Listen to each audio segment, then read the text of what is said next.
प्रखर समाजसेवी और नेता कॉमरेड इकबाल अहमद जी की पुण्यतिथि पर आज पूरा सभागार लोगों से भरा हुआ है और मंचासीन तमाम प्रबुद्ध समाज के हक और हुकूक के लिए संघर्षशील व्यक्तित्व मंच पर दिख रहे हैं। और इसी संदर्भ पर, इसी परिप्रेक्ष्य में यहाँ उपस्थित वो तमाम ऐसी जनता है जिनके साथ कॉमरेड इकबाल अहमद कभी न कभी खड़ा हुए थे या उनके विचार उनको आलम्बन देने का काम करते थे। आज इस सभा में जो चर्चा हुआ, इस दौरान एक सवाल मुझे समझ में आया और तमाम राजनीति के दिग्गज व्यक्तित्व मौजूद हैं। तो मैं विधायक जी, जो पूर्व में विधायक रह चुके हैं, राजेंद्र यादव जी, सर मैं जानना चाहता हूं, जो एक बात हो रही थी राजनीति की, और उस राजनीति पर जो आज का राजनीति है, जो मंच की हो गई है और टीवी अखबार की हो गई है, पहले जो संघर्षों के जो पहले संघर्ष की राजनीति थी, तो अब क्या अंतर हो गया कि अब वो चीज़ें दिख नहीं रही हैं जिनको लेकर आज इतना भीड़ इनके पुण्यतिथि के अवसर पर इकट्ठा है। पत्रकार बंधु, आज के वर्तमान परिवेश में पूंजीवादी व्यवस्था की देन है। 1962 से लेकर 57 के बीच में जो राजनीति थी वो कंपटीशन का दौर था। कितना कौन बलिदान करेगा, कितना कौन अधिक जेल की सज़ा काटेगा, कितना वेतन अधिक खाएगा, कौन शहीद हो जाएगा, उस बात का कंपटीशन था।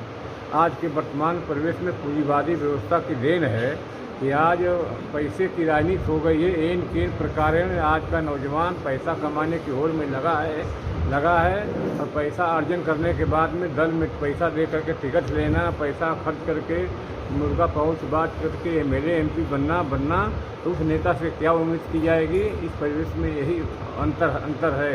इकबाल के ज़माने में, सरजू पांडे के ज़माने में उस बात का कंपटीशन था, त्याग बलिदान का कंपटीशन था। आज वो बात नहीं रह गई है। राजनीति में बड़ी गिरावट आई। आखिर ये पैदा कैसे होंगे इकबाल अहमद और सरजू पांडे, भगत सिंह पैदा कैसे समाज में होंगे, यही मुख्य बात है। उस समय मैं आपको बता रहा हूँ, उस समय राजनीति में चाहे कांग्रेस का नेता रहा हो, चाहे कम्युनिस्ट का नेता रहा हो, चाहे सोशलिस्ट नेता रहा हो, चाहे मुलायम सिंह यादव रहे हो, हर लोगों में इस बात का कंपटीशन था कि कौन अधिक सेक्रीफाइस करेगा, कौन अधिक बलिदान करेगा, कौन जनता के बीच में सेवा करेगा।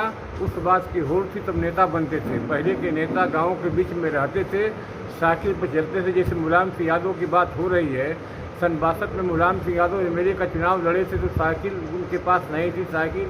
साइकिल पर चलते थे, पीछे से लोग उनको ढोते थे, पीछे शिवपाल यादव चलते थे। फिर किसी की कार मिल गई, तेल का प्रॉब्लम था, तो जनता ने कहा कि हम एक टाइम भोजन नहीं करेंगे, तेल के प्रबंध करेंगे। वैसे नेता डेवलप हुआ करते थे। आज वो बातें नहीं रह गई हैं। मैं आपसे बता दिया कि पूंजीवादी व्यवस्था की देन है। पूंजीवादी व्यवस्था चरम सीमा पर है, उसकी देन है, उसकी उपज है। ये नेता पैदा हो रहे हैं और समाज को कुंठित कर रहे हैं। क्या इसका हल क्या होगा? इसका हल है कि समाज में तीखा संघर्ष करना। जो कुछ भी लोग सफ़ेद कपड़े वाले बच्चे हैं जिनके ऊपर दाग नहीं है, समाज के लिए व्याप्त भ्रष्टाचार के खिलाफ, फासिज्म के खिलाफ, सांप्रदायिकता के खिलाफ तीखा संघर्ष करना, जेल की चिंता न करना। आज पूरा देश का opposition ED, CBI, income tax के डर से भयभीत है, इससे सरकार से नहीं लड़ पा रहा है। जिसके बाद जिसका दामन साफ है। आज के वर्तमान परिवेश में लेफ्ट पार्टी के नेता, चाहे केरला हो, चाहे बंगाल हो, चाहे दक्षिण भारत हो, उनके ऊपर इस तरह का कोई डर नहीं है। इसलिए लेफ्ट पार्टी के लोग पूरे देश भर में लड़ रहे हैं, संघर्ष कर रहे हैं, और दलों के नेता ईडी, सीबीआई और ईडी से सहमे हुए हैं, इसलिए संघर्ष नहीं कर रहे हैं, रोड पर नहीं आ रहे हैं। उसका यही कारण है।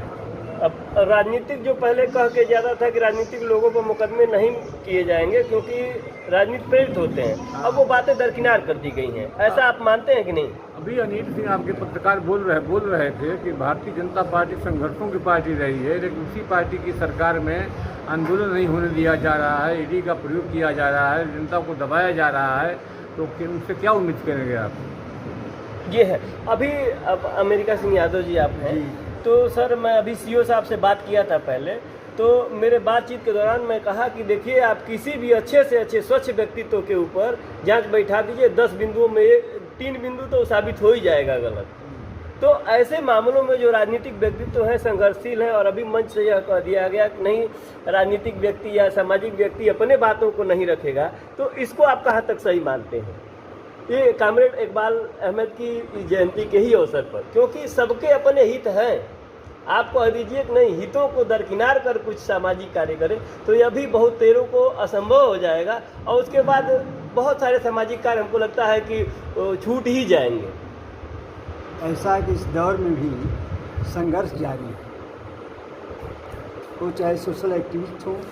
आप अभी अशोक मिश्रा जी ने जो कहा कि अपने बातों को आप मत लाइए बीच में, नहीं, वो तो चीज़ें हैं जो असली बात आपको मैं कर आप कर कि होगा क्या, परिणाम क्या होगा, कुछ ऐसे ही चलेगा या अच्छा, बदलेगा। जो सरकार जितना ही दमन करेगी उसी के बीच से लोग पैदा होते हैं। देखिए परिस्थितियाँ होती हैं, भगत सिंह और महात्मा गांधी को पैदा किया था एक परिस्थिति थी। आज भी परिस्थितियाँ जब चेंज होगी इसी में से लोग निकलेंगे। यह धरती वीरों से खाली नहीं है और आज भी इस देश के अंदर संघर्ष चल रहा है, दमन के बावजूद भी चल रहा है। आप तो देख रहे हैं, आप तो सारी चीज़ों को समझ रहे हैं। और यह बात जरूर है, मिश्रा जी ने जो कहा है कि राजनीति में आज लोग पाने के लिए लड़ रहे हैं। राजनीति तो निश्चित रूप से त्याग, बलिदान, समाज सेवा और देशभक्ति की है। और इस भावना के साथ जब लोग लड़ेंगे तो खुद ही वो संघर्ष का मैदान साफ करेंगे। चलिए बहुत एक बात और आपका चाहूँगा मैं, क्योंकि आप ही को मैं जज मानना। अभी ये बताइए कि जो मिश्रा जी ने कहा मुझे संतुष्ट क्यों, आप जो बोल देंगे मैं संतुष्ट हो जाऊँगा। सवाल ये है कि इन्होंने ये कहा कि नहीं, व्यक्तिगत यदि कोई मसले हैं किसी भी सामाजिक कार्यकर्ता के तो हल्ले के अधिकारी के पास न जाए, तो ये बात कहाँ तक हजम होने लगी? नहीं, ऐसा कि जाना चाहिए। ऐसा है कि किसी भी सरकार में यह वैधानिक तरीका है कि डीएम के सामने, एसडीएम के सामने, किसी सक्षम के अधिकारी के सामने जिस तरह की समस्या हो, सही समस्या हो, लेकर के जाना चाहिए और मुखरता से कहना चाहिए, बिना अपना हाल लाभ कहना चाहिए। अधिकारी की ड्यूटी है कि सब पूरा विचार करके सही जजमेंट दे। नहीं देता है तब व्यक्तिगत लोगों को भी चाहिए कि समाज सेवी लोगों से मिल करके संघर्ष की राह ढूंढना चाहिए। जी बहुत धन्यवाद। आप बघेल जी, बृजभान सिंह बघेल जी, आप पुण्यतिथि पर इकबाल अहमद जी के क्या समाज को मैसेज देना चाहेंगे?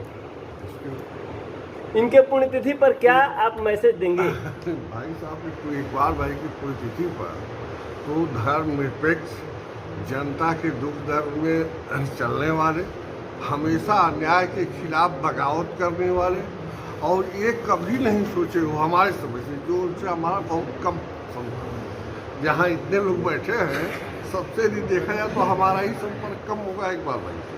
लेकिन मेरी भावना है कि जनता के बीच ये नहीं देखते थे कि इसका परिणाम क्या होगा। कल हम जेल में रहेंगे कि लाठी खाएंगे, और न्याय के खिलाफ बगावत करके और लेकर झूठ अकेले 10 मिनट चलते, चाहे वो थाना हो, तहसील हो, जहाँ। हाँ जी, एक सवाल ये है कि क्या आप मानते हैं कि समाज अब कायर हो चुका है? समाज, जनता कायर हो गई है, ये बात मानते हैं? जनता देखिए, अब जो जनता समाज है, जनता द्वारा ही समाज बनता है, एक मान लें। आमतौर से हर व्यक्ति जो है समाज का मेंबर है, तो जनता ने मार्गदर्शन करने वाले लोग, और कुछ परिस्थितियाँ ऐसी परिवर्तित हो गई है कि लोग कायर हो। अच्छा, कायर हो गए, कायर हो गए।